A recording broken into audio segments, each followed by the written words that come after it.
Hello, this is Mike Knezovich, and welcome to the latest edition of Tune Up with Mike and Mani, Brain Science Step by Step. I'm the Mike, and I'm here with Dr. Mani Pavuluri. How are you today, Doctor? I'm doing great, Mike, and lovely to be doing this again and on a lovely fall morning. Yes, it's sweater weather, as Dr. Pavluri said earlier, not sweat weather, and I'm very happy with that. Today we're going to talk, every week we talk about how our brains function and what to look out for, what can go wrong. Today we're talking about something that's very timely, and it's marijuana, and we want to offer a word of caution about that because as you probably know, the mores and the laws around marijuana have changed quite a lot in recent times, and it's being sort of endorsed as a kind of a normal thing, but particularly with kids and adolescents, it's still very risky. And I think it's pretty important to understand those risks, and that's what we want to talk about today. Um, let's start with kind of a primer and just understanding what the chemical uh, process is with marijuana and what the substances are. Can you speak to that, Doctor? Yes, marijuana essentially consists of two primary cannabinoids, tetrahydrocannabinol, THC, and cannabidiol. Um, and they both come from cannabis sativa plant, and it's most commonly called cannabis, of course. And these substances, work on cannabinoid receptors in the human body and brain, and they both dramatically differ in how they impact your brain. That's interesting because I only knew about THC. I know. THC is the main psychoactive component, though, of the cannabis plant, and it is the main agent that's responsible for creating a high, and it is mostly associated with recreational cannabis use, whereas cannabidiol is while it has the same chemical formula as THC, its atoms are differently arranged than THC, and it is used mostly for medicinal purposes as well. And it doesn't cause the high that THC causes, except it also reduces unwanted discomfort, etc. All right, so we have THC and CBD. Yeah, and it's understood that CBD doesn't affect cognitive issues or problems, abilities as much as THC would. And CBD is probably a product of some kind of processing. I mean, if you just smoke, No, you no, no. no. It's a natural Okay, component. Yeah, okay. yeah. All right, so um, What you're talking about is probably synthetic cannabinoids, yes. which are molecules that bind to cannabinoid receptors and they're prepared synthetically. And they're also called designer drugs. Oh And yeah. they're called, like, say, K2, spice, and synthetic marijuana. And actually, they're labeled for not human consumption, and they shouldn't be consumed at all. And they're pretty dangerous, and a lot of aggression is caused by synthetic cannabinoids, and it's just not safe at all. There have been some deaths associated recently. Okay. Yeah. Not that I'm endorsing marijuana. No, but if you got to do one. Yeah. And so among kids, high schoolers and stuff, how common is it? I mean, does everybody do it or what?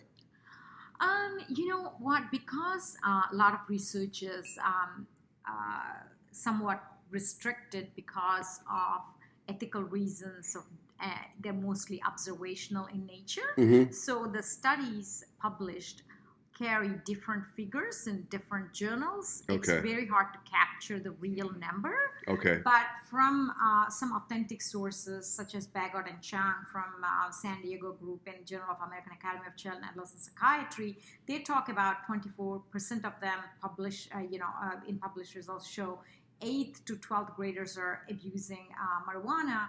But some other study in the same journal says 38.6% of the individuals are using it. So basically, I think 1 in 3 have used it at some point, and Okay. 1 in 10 are using every day. Every so day. it is very high, right? Yeah. Every day is kind of weird. I mean, that sounds troubling just from a lay person's point of view. So we know that the laws are changing, and as I said, the mores, just the cultural approval of it is changing. How has the policy, the legal stuff, affected things? From what we know broadly, in Colorado alone, there were increased hospital visits to ER with accidental cannabis ingestion in children, and it has increased up to fivefold.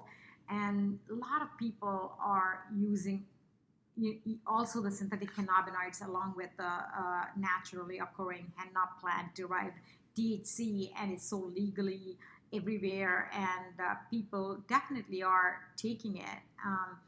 So just because it is legal in some states, generally there's an enhanced use, as you can imagine.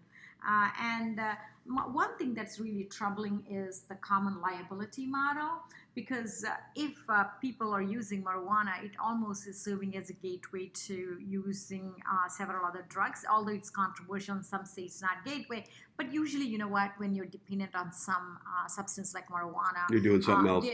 There's some other things associated with it, at least in the subculture in some situations. So it still is a liability. So it's just an indicator of sort of being in that culture and probably playing with a lot of things. Right. Yeah. Right.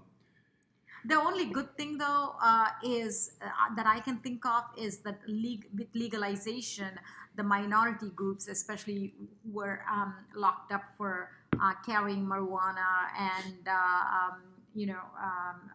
being in, having it in possession, have reduced. So some of the felony.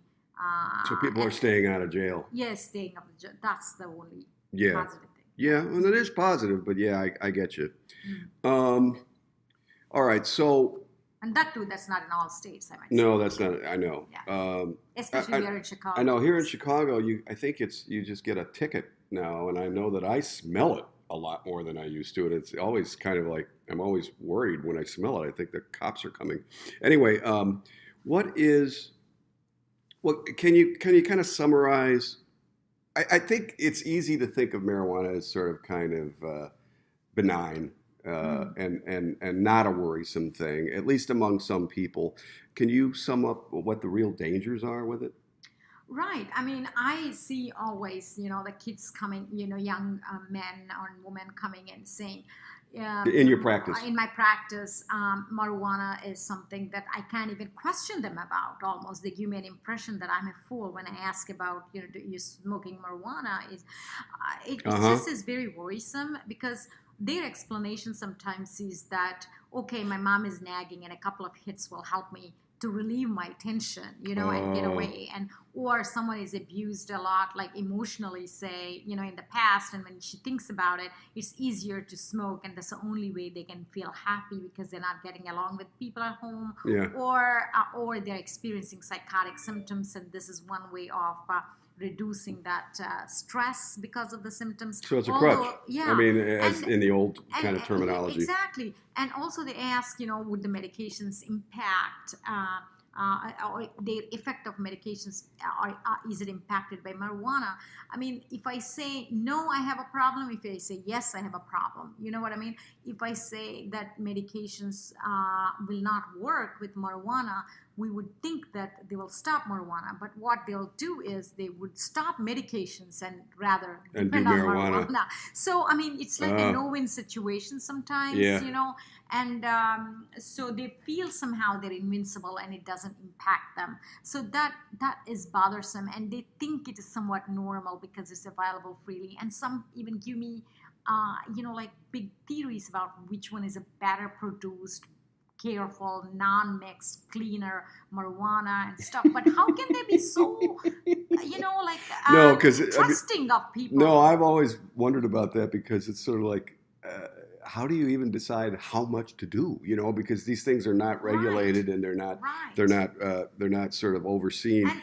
And, one thing I wonder is, like, these kids are going to school, obviously, or let's hope they are. Right. So if you're doing marijuana, what does it do to your sort of cognitive, you're thinking like you're doing math or something, Right, exactly. So I actually haven't answered your earlier question, but okay. I just gave you a preamble of my Okay, experience with how to finagle with these children, young adults and children or adolescents with cannabis abuse. But what everybody needs to understand is a few important pointers, okay? Hmm.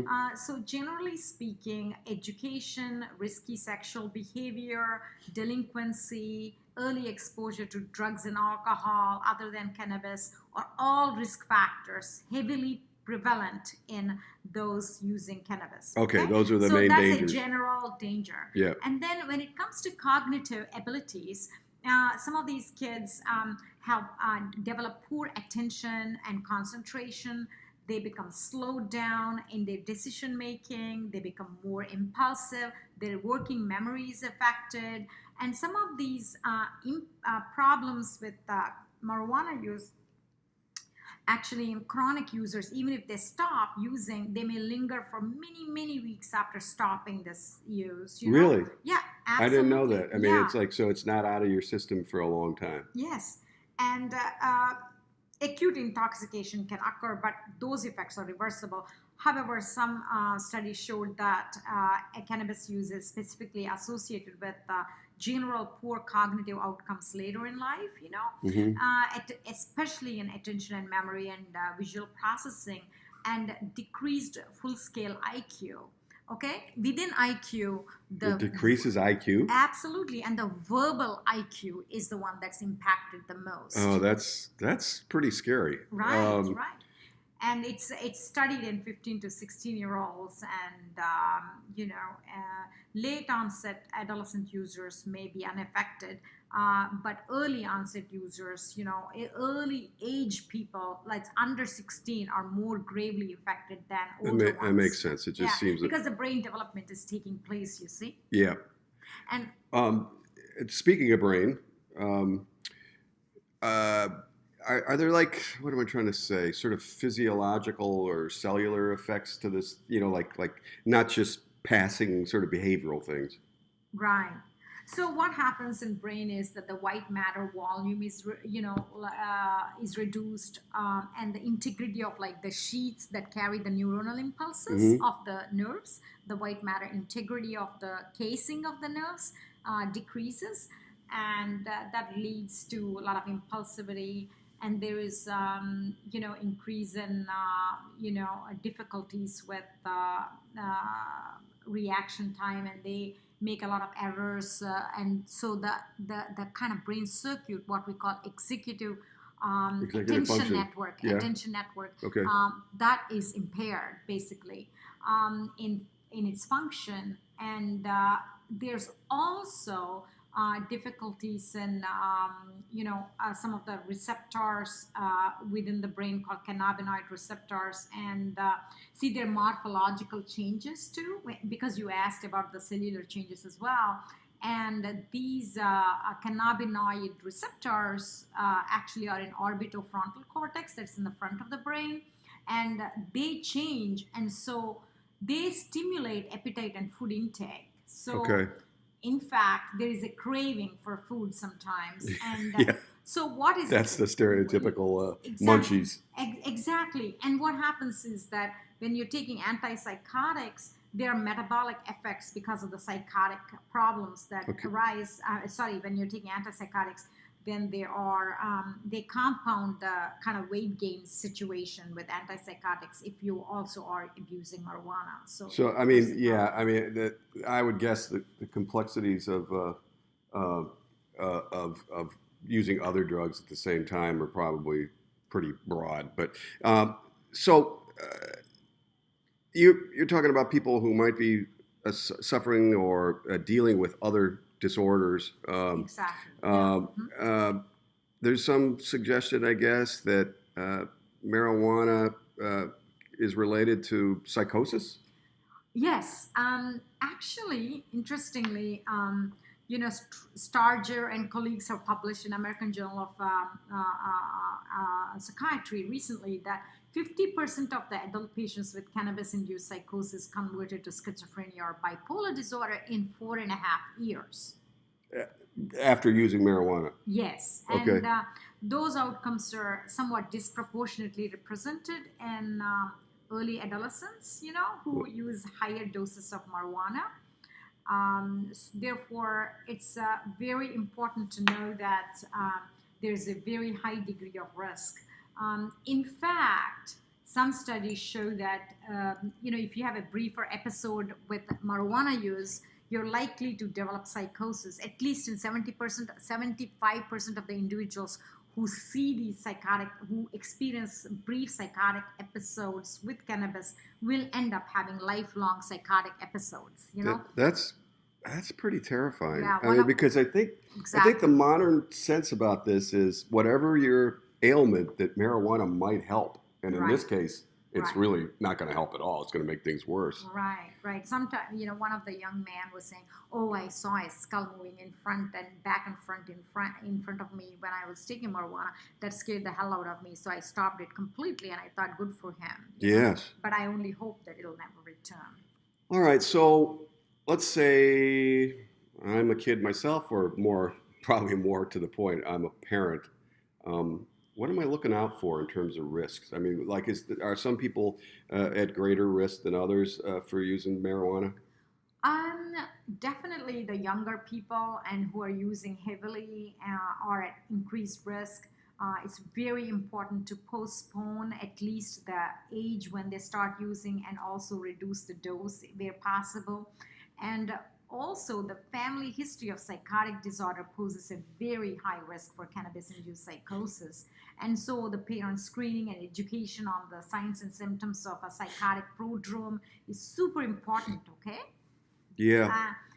Yeah, that's really important. And also know that there are sleep disturbances that's caused by when you're withdrawing marijuana, so they end up taking again and stuff. So educating them about the good quality of sleep, and making sure that they keep their brain healthy, helping them educate about the risk for psychosis, risk for cognitive difficulties, risk for brain effects, and risk for educational and other difficulties that pose along with this marijuana use that are associated with it. All of them are important, I think, to explain.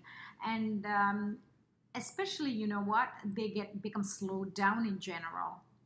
Yeah. And the other thing that I'm really worried about, and recent studies have published a meta-analysis also, is that there is increased mood disorders with very high risk for suicide in those who take cannabis. Really? Yeah, and uh, the suicidality, I should say. Meta-analysis of 20 studies published prior to 2007 represent data from at least 15 cohorts spanning 5 countries, and they found a connection between all these affective disorders, that's mood disorders, and risk for suicidal ideation among adults who used cannabis as teenagers. All right. Well, so to sort of sum things up, a good thing about the change in laws and the culture is that we're seeing less fewer people, especially in minorities, jailed because of marijuana offenses. But it is wrong to think that somehow, especially in kids, as their brains are developing, that marijuana is benign. There are really risks associated with it. Exactly. Unfortunately, in this situation, I can't even say the word everything in moderation, because you know what? It just looks like it's just not a great way to enhance one's mental state using artificial substance like cannabis. The reason I say that is that there is a deeper sense of something missing in these people. They are taking a risk. They want more joy and excitement in life in an alternative way, and it just spirals out of control more often than not. And you're vulnerable, and you're in the company. You think you are taking it, but you can't. Once it starts, it can become a demon in by itself. So I think that it would be important to just have the willpower. Somehow in those who use, there is some deficiency of willpower, and they're not taking care of their deeper needs, and they need to take care of their mind, their body, and just get help if that's not possible. Yeah. To do it by themselves. Yeah. So they're trying to fill something, and Yes. and this is not the way to do it. And especially when your brain is still developing. Brain is developing, and I don't want to be laughed about it, Mike. I mean, it almost seems like I'm just being silly and talking No. about marijuana and caution, but there's part of me that does say, or all of me that says that this is not a benign agent as we are led to believe. Although some evidence I totally understand is controversial, that where there are studies that say it is safe, okay, 1 or 2 hits just to know what it does, rarely in your adulthood life, may be okay. Yeah. But that's not what we're talking about No, here. especially among teenagers. Yeah, I am not endorsing it in any way or form that it is safe, and it's extremely important to be cautious. Great. All right. Well, that's a serious note, but it is a serious subject. And thank you for talking with us today. I learned a lot. And until the next time, with Tune Up with Mike and Monty, we'll see you. Bye-bye.